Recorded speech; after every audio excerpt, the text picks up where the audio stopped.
हाँ ठीक। अगली मौत किसकी? संजीव अपने दोस्तों राघव और प्रतीक के साथ बियर बार में बैठकर बियर पी रहा था।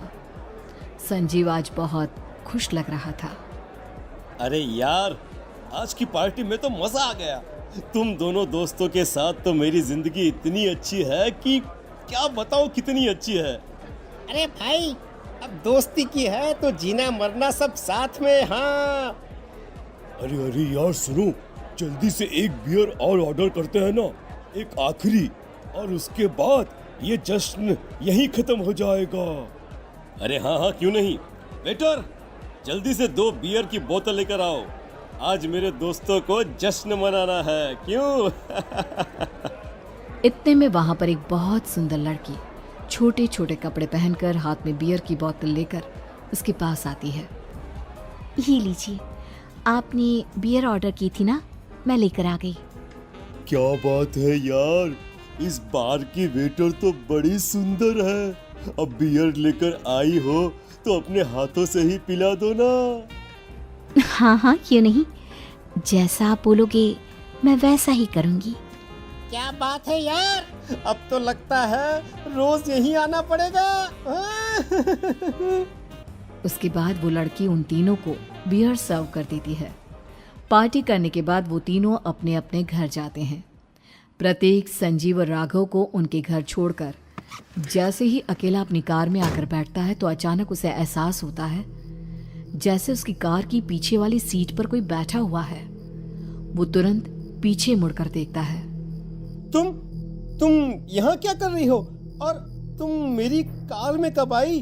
अरे तुम तो बार में वेटर थी ना। बस ऐसे ही मेरा दिल कर रहा था आपके साथ आपके घर चलने का, इसलिए मैं आपके साथ चली आई। अरे लेकिन तुम मेरी कार में आई कब? अभी कुछ देर पहले तो यहाँ पर मेरे दोस्त बैठे हुए थे। प्रतीक के इतना बोलते ही उस लड़के का चेहरा खतरनाक तरीके से बदल जाता है।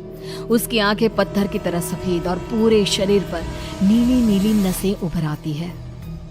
गाड़ी चलाओ, पूरी स्पीड में चलाओ, और अगर तुमने गाड़ी रोकने की कोशिश भी की तो मुझसे बुरा कोई नहीं होगा। डर की वजह से प्रतीक के पसीने छूटने लगते हैं। उसका शरीर बुरी तरह से कांप रहा था। प्रतीक बिना कुछ सोचे समझे कार को फुल स्पीड से चलाना शुरू करता है। चलते चलते वो शहर से दूर एक पहाड़ी पर पहुंच जाता है और सामने अब सिर्फ पहाड़ी का किनारा दिख रहा है, जिसे देख प्रतीक घबराकर अचानक से कार को ब्रेक लगाता है। देखो देखो देखो देखो, मुझे छोड़ दो मुझे। अगर मैंने गाड़ी जरा सी भी आगे बढ़ाई तो हम दोनों नीचे गिरकर मर जाएंगे। ये तो तुम्हें पहले सोचना चाहिए था ना। अब कुछ नहीं हो सकता।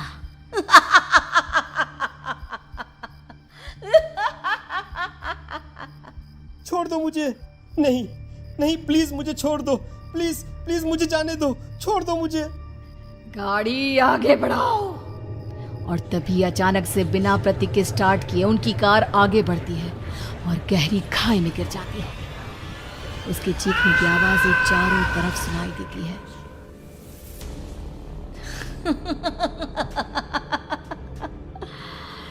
तुझे मारकर मेरे कलेजे में जल रही आग को थोड़ी शांति तो मिल गई, लेकिन अभी ये कहानी खत्म नहीं हुई। और फिर अगले दिन राघव और संजीव को पता चलता है कि प्रतीक की पहाड़ी से नीचे गिरकर मौत हो गई। अरे कल रात की तो बात है यार, हम सब बैठकर पार्टी कर रहे थे, लेकिन मेरी एक बात समझ में नहीं आ रही। राघव शहर से इतना बाहर उस पहाड़ी पर इतनी रात को क्या करने गया था? अरे यार, वही सोचकर तो मैं भी परेशान हूँ। हम दोनों को छोड़ने के बाद तो वो सीधा अपने घर जाने वाला था, और वो आत्महत्या क्यों करेगा भाई? कल रात तक वो कितना खुश था, हमारे साथ सेलिब्रेट कर रहा था। हाँ, लेकिन पुलिस ने तो यही कहा है कि प्रतीक ने अपनी कार को जानबूझकर पहाड़ी से नीचे गिरा दिया और आत्महत्या कर ली। अरे यार संजीव, मेरी तो कुछ भी समझ में नहीं आ रहा है। चल ठीक है, अब मैं अपने घर जाता हूँ। Okay bye. राघव अपने घर में अकेला था। दोपहर का वक्त था। तभी दरवाजे की घंटी बजी। कौन है? अरे 1 मिनट रुको, अभी आता हूँ। राघव ने जैसे ही दरवाजा खोला उसने देखा कि सामने एक बहुत खूबसूरत लड़की खड़ी हुई है।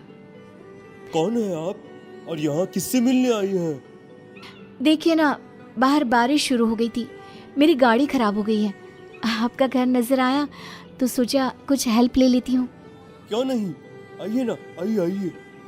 मेरे कपड़े पूरे भीग चुके हैं, क्या आपके पास टॉवल मिलेगा प्लीज? राघव अपने बाथरूम से एक टॉवल लाकर उस लड़की को देता है। थैंक यू सो मच, अब मैं चलती हूँ। अरे इतनी क्या जल्दी है? आप चाहे तो बारिश रुकने तक यहाँ पर रुक सकती हैं। हाँ। लड़की ने पलटकर राघव की तरफ देखा। नहीं, मुझे जाना होगा, मेरा काम बाकी है। और वो वहां से चली गई। उस लड़की के जाने के बाद राघव अपने बाथरूम में नहाने के लिए गया और जैसे ही उसने बाथरूम में देखा तो उसका टॉवल वहीं पर लटका हुआ था। उसने टॉवल हाथ में लिया तो देखा कि उसका पूरा टॉवल खून के धब्बों से सना हुआ है। अरे अरे ये क्या? ये टॉवेल तो मैंने उस लड़की को दे दिया था। ये वापस मेरे बाथरूम में कैसे आ गया? और इस पर ये खून के धब्बे कहां से आ गए? राघव ने आईने में देखा तो उसकी गर्दन पर एक बड़ा सा चाकू का कट लगा हुआ था जिससे खून बह रहा था, जिसे देख राघव के होश उड़ गए। हाँ, अरे ये क्या? मेरी गर्दन इतनी ज्यादा कटी हुई है और मुझे दर्द भी नहीं हो रहा है। ये क्या हो रहा है मेरे साथ? राघव घबराकर बाथरूम से बाहर आया और अपना मोबाइल उठाकर उसने संजीव को फोन लगाया। संजीव जल्दी से मेरे पास आ जाओ। मुझे लगता है कुछ बहुत बड़ी गड़बड़ है, जल्दी आ जाओ। उधर से आवाज आई, लेकिन वो आवाज संजीव की नहीं बल्कि एक लड़की की थी। कुछ अजीब नहीं हुआ है, बस तुम्हारी मौत तुमसे मिलने आई थी और तुम्हें मारकर चली गई। अब तुम इस दुनिया का हिस्सा नहीं हो राघव, इसलिए तुम्हें अपनी गर्दन के कटने का दर्द भी महसूस नहीं हो रहा। नहीं, ऐसा नहीं हो सकता, ऐसा नहीं हो सकता। कौन हो तुम?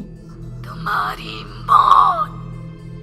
अब संजीव के पास खबर पहुंचती है कि राघव ने अपने ही घर में चाकू से गर्दन काटकर आत्महत्या कर ली। ये सुनने के बाद संजीव के होश उड़ गए। वो पसीने से तरबतर हो गया और एक अनजाना डर अब उसके दिल को सताने लगा। संजीव के साथ ही उसका एक छोटा भाई राजीव भी रहा करता था। अपने भाई को इस तरह परेशान देखकर राजीव उसके पास आया। अरे भैया, क्या हुआ भैया? आप इतने घबराए हुए क्यों लग रहे हैं? प्रतीक और राघव की मौत, मेरा मतलब मेरी कुछ समझ में नहीं आ रहा भाई। अचानक से मेरे दोनों दोस्तों ने आत्महत्या क्यों कर ली? अरे वो तो मेरी भी समझ में नहीं आ रहा है भैया। हाँ, हो सकता है कि कोई परेशानी होगी और इसीलिए उन्होंने ऐसा किया होगा। हाँ, लेकिन दोनों की जिंदगी में एक साथ परेशानी और दोनों का इतनी खतरनाक तरीके से आत्महत्या करना, कहीं ऐसा तो नहीं मैं भी मर जाऊंगा? अरे आप ऐसी बातें क्यों कर रहे हैं भैया? वैसे ही मैं इतना परेशान हूँ। जब से अंजलि ने मेरा साथ छोड़ा है तब से सब कुछ बहुत अजीब सा हो गया है। रोज रात को डरावने सपने आते हैं। ऐसा लगता है जैसे अंजलि बार बार मेरे सपनों में आकर मुझे डराने की कोशिश करती है। अंजलि का नाम सुनते ही संजीव की आंखें फट गई और उसके गले में आवाज अटक गई। उसके चेहरे पर घबराहट साफ नजर आ रही थी। कौन थी वो लड़की जिसने प्रतीक और राघव को आत्महत्या की आड़ में मौत के घाट उतार दिया? और कौन थी अंजलि जो बार बार राजीव के सपनों में आकर उसे डरा रही थी?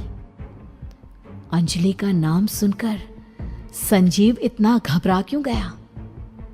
इन सवालों के जवाब जानने के लिए देखिए इस खतरनाक कहानी का अगला भाग।